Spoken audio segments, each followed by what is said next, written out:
It is every traveler's nightmare. Your dream vacation suddenly turns to disaster. It might happen, everything from floods and hurricanes to terrorist attacks. CBS News travel editor Peter Greenberg is here now with advice on how to be prepared before you travel. Peter, good morning to you. Good morning, Jeff. So we book the travel, everything is set. What else do we have to do? Now we have to start packing a little bit differently than we're normally used to doing. Here's my checklist. You first want to start out with your own checklist. These are emergency contacts for your friends, your itinerary, also emergency contacts where you're going. You notice they're laminated. You know why? In the event of a flood or a hurricane, you need to be protected with that too. Yeah, very good idea. So that's one. The other thing is you want to pack extra batteries. Now, we got a lot of extra batteries here. We got the entire Ace hardware store here, but the bottom line is you get the concept, because if the electricity goes out, you're done. Extra batteries for cell phones, Blackberries, all that other stuff? Extra cell phones for that, and make sure they're charged. Make sure they're charged. Otherwise, if the electricity goes out, you have a dead battery to begin with. So you have the one on the phone of the Blackberry and then another one in addition to that. Right. What else? You talk about the batteries, I guess, is one of them. You talk about the MacGyver essentials. I like that. Well, I love this. This is your little hand crank electrical deal. It's a radio. It also provides electricity. You may notice we've got the Blackberry attached to it. It'll actually charge the Blackberry just by cranking it. Keep in mind that even during the incident in Mumbai in November of 2008, when all that was going down, cell phones were done. They were out. But people could text and they could Blackberry. When I was in Haiti, that's text messaging worked. Nothing else was working. Not phone, not email. So that's some very good advice. Then you mentioned MacGyver. We've got the duct tape here. We have the industrial strength size here. But the point is duct tape will fix anything on the road.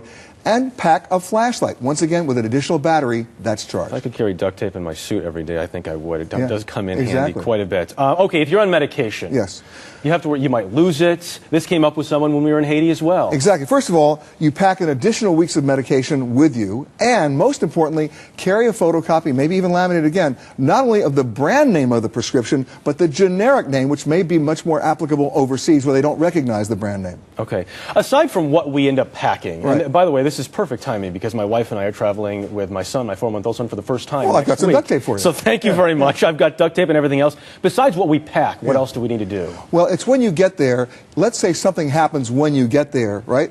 There's a great site on the Red Cross, on their website, called Alive and Well. You can actually register on it. We'll have it on our website as well, so that if something happens, you can inform everybody that you know that you're alive and well, because they can check the website as well. Register with the Red Cross, or look at that website. Register with the U.S. Embassy? You can always do that, but I have another little tip I want to share with you. This is very important, and the State Department might not like me saying it, but this is based on my own personal experience.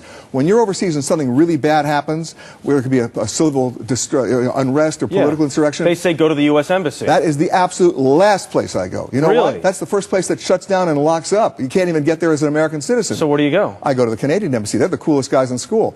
They actually help you, and they traditionally, my experience is the Canadian Embassy, the Australian Embassy, and the British Embassy a whole lot better. And we all talk about looking at those State Department warnings. Go ahead and look at them. I like to look at the British Foreign Office warnings and the Canadian Foreign Office warnings. They actually do a better job of informing their citizens about what's really going on in country. Easy to find these warnings on the web before you go? We've got them on our website as well. Bottom line is, you want to be forewarned, but you don't want to be fearful. All of this is not to tell you not to go somewhere. This is to tell you you can go somewhere and have a great time. Back up your documents, take the batteries. And insurance. Last but not least. Insurance, that's right. You want to get something called medical evacuation and repatriation insurance. If you get injured or sick overseas, your own coverage will not help you from this country. You get that card. MedJet Assist is one of them. Travel Guard has another one. It's about $250, not per trip. It's an annualized policy. They will send a medically equipped jet and get you out. I've heard more terrible stories about horrific crashes in third world countries involved in accidents. You have to get people out somehow. And if you don't have that insurance, it'll cost you about $100,000 to get home. $250 is not a bad investment. I got the card. Everybody should have it. Peter Greenberg, always fantastic information. Thank you very much. And I got duct tape for you. Yes, you do. I'll take it from you. You can find more travel tips on our website, earlyshow.cbsnews.com. A lot happens early on The Early Show, weekday mornings on CBS.